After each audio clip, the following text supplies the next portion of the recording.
সম্মানিত বন্ধুরা, আসসালামু আলাইকুম। সাধারণ জ্ঞান ইউটিউব চ্যানেলের পক্ষ থেকে আপনাদেরকে স্বাগতম।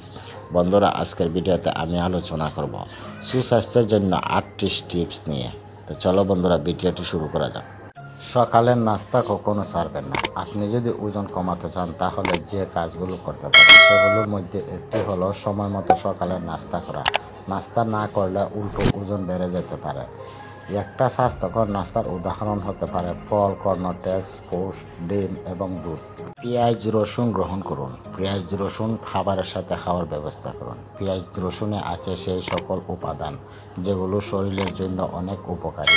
এরা ব্লাড প্রেশার, কোলেস্টেরল কমায় এবং অনেক রোগের সম্ভাবনা দূর করে। কেপ টাউনের স্টাইল হেলথ ইনসাইটের রিসার্চ অনুযায়ী কাঁচা রসুন স্টাইলফুল ইনফেকশন রোধে ভূমিকা রাখে। তাপে আবার এদের গুণাবলী নষ্ট হয়ে যায়। তাই কাঁচা রসুন, কাঁচা পেঁয়াজ খাওয়া ভালো।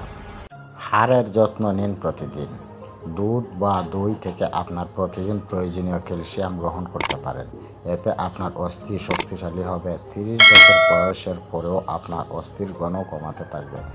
একদম কম করে হলেও প্রতিদিন অন্তত 200 গ্রাম ক্যালসিয়াম দরকার। ক্যান্সার প্রতিরোধ টমেটো। টমেটোতে আছে লাইসিপিন যা ক্যান্সার প্রতিরোধ সাহায্য করে। এছাড়াও এতে আছে প্রচুর পরিমাণ ভিটামিন সি। আর শুধু কাঁচা টমেটোতেই না, রান্না করা টমেটোতেও অনেক পুষ্টিকর। পর্যাপ্ত পরিমাণ ভিটামিন সি গ্রহণ করুন। প্রতিদিন আমাদের অন্তত 90 মিলিগ্রাম ভিটামিন সি দরকার। ফ্রেশ ফলমূল আর শাকসবজি গ্রহণ করলেই এর চাহিদা পূরণ হয়ে যায়।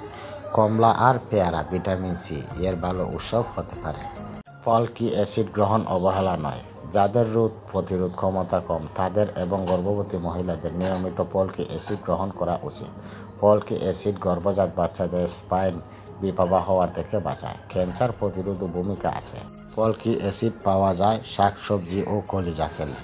ভিটামিন এ কে ভুলে যাওয়া যাবে না। ভিটামিন এ এবং বিটা ক্যারোটিন মানব শরীরের ইমিউনিটি সিস্টেমকে শক্তিশালী করে। ভিটামিনের এর উল্লেখযোগ্য উৎসগুলো হলো কলিজা, দুর্গন্ধযুক্তপূর্ণ সবুজ এবং হলুদ শাকসবজি, আম ইত্যাদি।